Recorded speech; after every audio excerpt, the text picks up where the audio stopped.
आमची जयगडमध्ये सभा झाल्यानंतर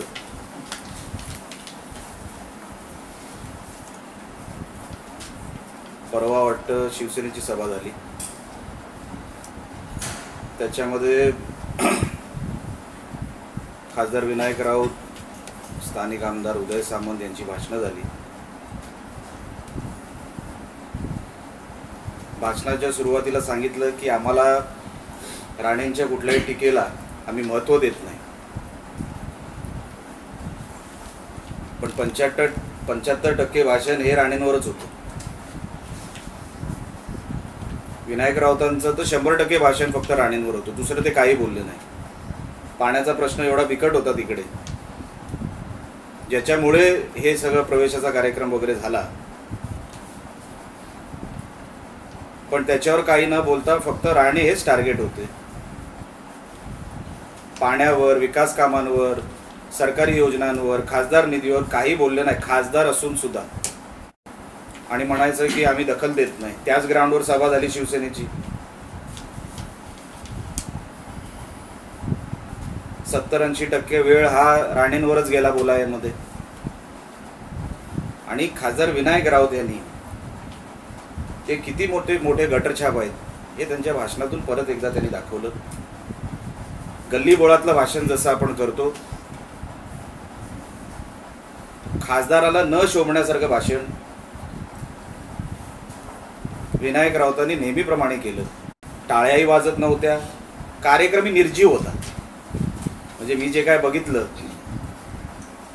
आलेमिया काझी साहेबांनी जे काय माझ्याकडे लिंक पाठवली त्याच्यावर, कार्यक्रम एवढा निर्जीव होता, कोण टाळ्या पण वाजवत नव्हतं. ना उदय सामंतांच्या भाषणावर कोणी टाळ्या वाजवल्या, विनायक राऊतांच्या तर वाजवल्याच नाही. कारण का अडकत एवढं बोलत होते, त्यांचं भाषणच किती कळलं लोकांना, फक्त शिव्या कळल्या असतील, त्याच्या पलीकडे काही कळलं असेल याची मला शंका आहे. पण त्या कार्यक्रमातून एक गोष्ट चांगली झाली. आम्हाला आजपर्यंत वाटायचं की विनायक राऊत फक्त मीटर चोर आहे, पण त्या भाषणानंतर आम्हाला कळलं की ते कपबशी चोर पण आहे. आणि नेहमीप्रमाणे त्यांच्या त्या रोड साईड गटरछाप, त्यांच्या त्या बोलण्याच्या, भाषण करण्याच्या पद्धतीमध्ये ते बोलत होते. 2-3 विषय मला तुमच्यासमोर स्पष्ट करायचे.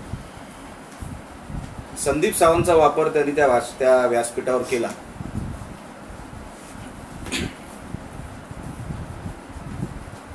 ते कुठेही नेऊ शकतात. आज संदीप सावंत शिवसेनेत आहे, कुठेही जाऊ शकतो, तो काय माझा प्रश्न नाही. पण आम्ही जे म्हणत होतो की संदीप सावंत ही केस, आणि ती केस होण्याचं कारण हे राजकारण आहे.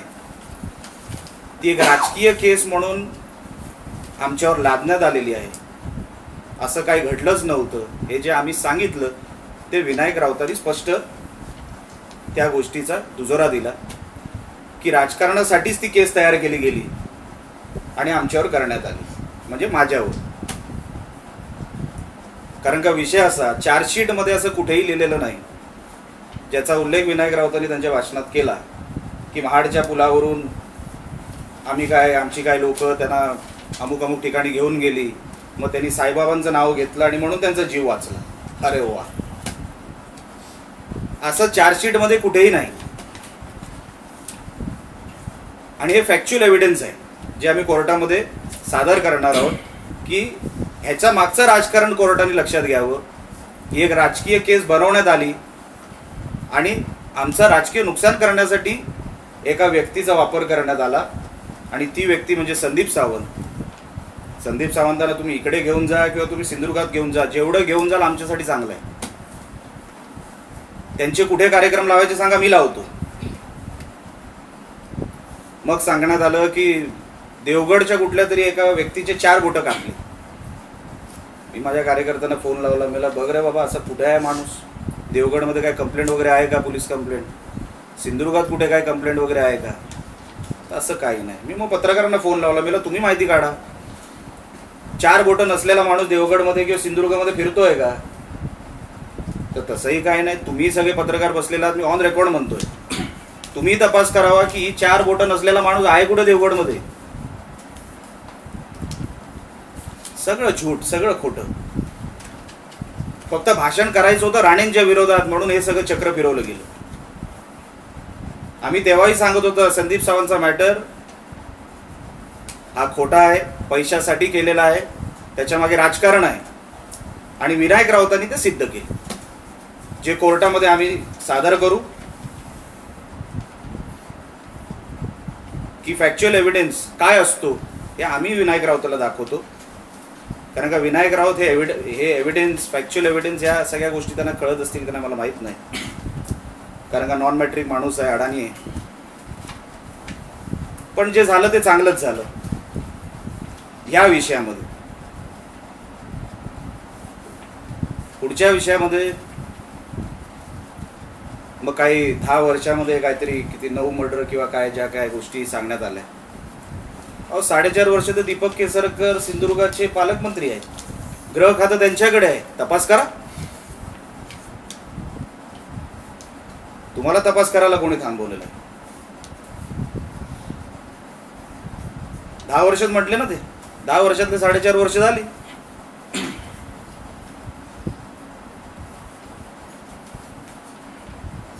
कुठली केस आहे सांगा, लोकांना सांगा, जसं आम्ही सांगतो. आम्ही आजपर्यंत एक मर्यादा पाळली, राणे साहेबांनी पाळली. आम्ही कधी बाळासाहेबांबद्दल काय बोललो नाही. बाळासाहेबांनी काय काय केलं त्याबद्दल कधी बोललो नाही. कारण का आम्हाला म्हणजे मर्यादा माहीत होती. आणि आमचे साहेब, राणे साहेब हे बाळासाहेबांवर एवढं प्रेम ठेवतात आजही की त्यांना ते कधी सांगता आलं नाही. पण एक मुलगा म्हणून मी साहेब जरी म्हणत असलो तरी माझे वडील आहेत ते अगोदर. जाहीर कार्यक्रमामध्ये कोण अपमान करत असेल तर बाळासाहेबांची खरी परिस्थिती मला सांगावी लागेल जगाला. आनंद दिघेंचं खरं काय झालं, गट कसा रचला गेला आणि नंतर त्यांचं मरण हे हॉस्पिटलमध्ये कसं दाखवण्यात आलं. आणि तेव्हा 2 शिवसैनिकांना सहन झालं नाही. शिवसैनिकांना ठार मारायसाठी बाळासाहेबांनी कोणाला ऑर्डर दिल्या आणि ते ठार झाले सुद्धा. ती केस दाबली गेली.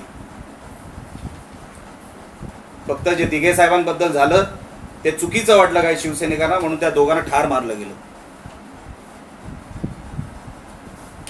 बाळासाहेबांच्या सांगण्यावरून. मी आजपर्यंत मर्यादा ठेवल्या. पण साहेबांविरोधात जर कोण अशा खालच्या दर्जाचा माणूस खालच्या पातळीची टीका करत असेल, मी सहन करणार नाही. माझ्यासाठी माझा साहेब महत्वाचा, राणे साहेब महत्वाचे, बाळासाहेब माझ्यासाठी महत्वाचे नाही. जेवढं मर्यादा आम्ही ठेवली होती ती विनायक राऊतांनी त्या व्यासपीठावर तोडली.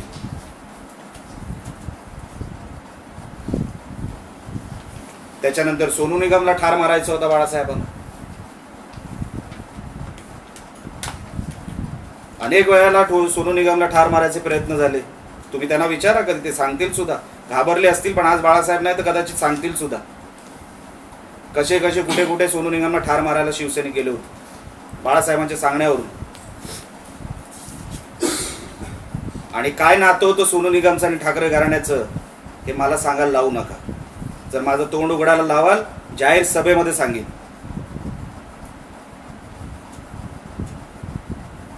कर्जतच्या फार्म हाऊसवर बाळासाहेबांच्या मृत्यू कोणाकोणाचे झाले,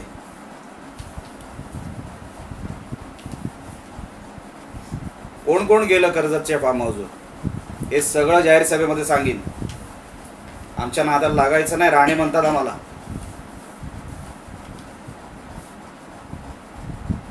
आजपर्यंत राणेसाहेब कधी बोललं नाही. कारण का नाही, बाळासाहेबांनी केलंय, त्यांचा मान सन्मान ठेवलाच पाहिजे. पण आमच्या राणे साहेबांचा मान सन्मान कोणी ठेवायचा? बाळासाहेब बोलत होते ते आम्हाला चालत होतं, आम्हाला काय फरक पडत नव्हता. पण असे गल्ली बोळातले गटरछाप बोलायला लागले तर आम्ही काय गप्प बसायचं?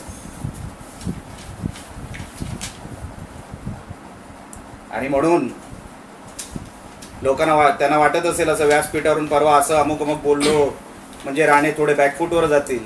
असं कधी होऊ शकत नाही. राणे कधी बॅकफूटवर खेळत नाही, फ्रंट फुटवरच खेळतात. आरेला कार्य विचारायची सवय आमच्यात आहे. आणि उदय सामंत, तुम्ही जे फटाके कणकवलीला घेऊन जाणार होतात ना, ते काय उपयोग नाही. कारण का ते डांबर चोरून विकत घेतलेले फटाके आहेत, ते वाजणार नाहीत, फुसके निघतील. पण 2019ला आम्ही पालीमध्ये कसे फटाके उडवतो की रत्नागिरी बघी निवडणुकीनंतर. आणि म्हणून विनायक राऊत यांनी अवकातीत राहावं. आम्ही आजपर्यंत मर्यादा टिकवली, कधी ठाकरे घराण्याच्या आतमध्ये शिरलो नाही की नाही. ठीक आहे, आमचा आदर आहे, आमचा मान सन्मान आहे, पण आमच्या दैवतावर जर तुम्ही गेलात आम्ही कोणाला काय सोडणार नाही. मग साहेब वाहेब कोण नाही, आमचा साहेब असतो. आणि हे सगळं जाहीर सभेमध्ये सांगणार. सगळं ठाकरे घराण्याची आबरू वाचवायची असेल तर विनायक राऊत आणि त्यांचे सगळे अंडी पिल्ली यांनी आजच सावध व्हावं की आपण कोणाशी सामना करतोय.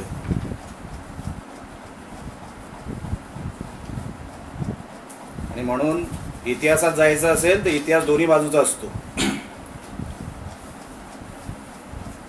आमच्यावर जे काय आहे ते आज गव्हर्नमेंटमध्ये नाही, कुठल्याही पदावर नाही, सगळं काय सिद्ध होऊ शकतं. करा, तुमची सत्ता आहे, गृह खातं, राज्यमंत्रीपद हे तुमच्याकडे आहे, करा इन्व्हेस्टिगेशन.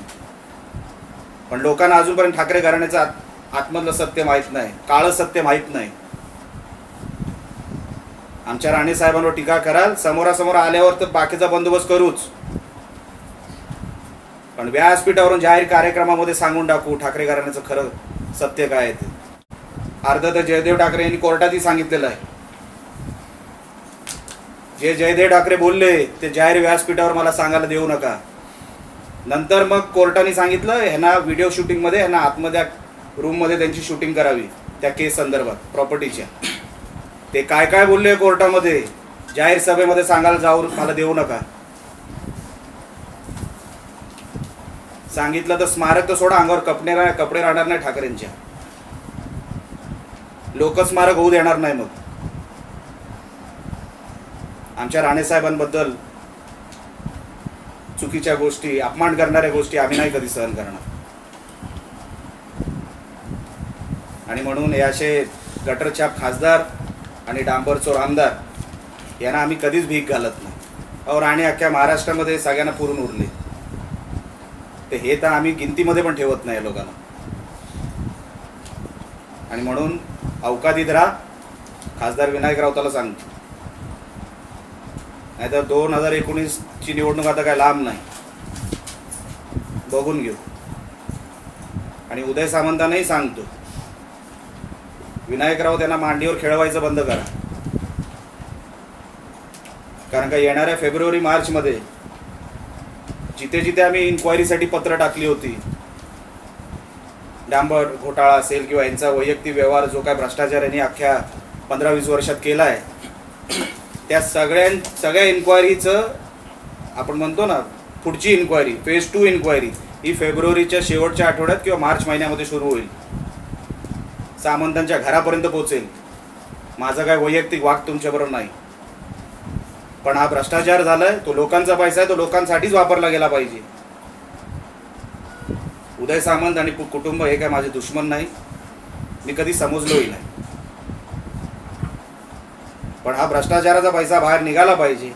आणि म्हणून जे काय मी पत्रकार परिषद घेऊन ह्याच्या अगोदर महिन्यात 1.5 महिन्या अगोदर तुम्हाला सांगितलं होतं, त्या सगळ्या इन्क्वायऱ्या फेब्रुवारीच्या शेवटच्या टप्प्यामध्ये किंवा मार्च महिन्यामध्ये या सगळ्या भ्रष्टाचारावर इन्क्वायऱ्या सगळ्या सुरू होतील. आणि यांचा खरा चेहरा लोकांसमोर आणण्यामध्ये आम्ही कमी नाही पडणार.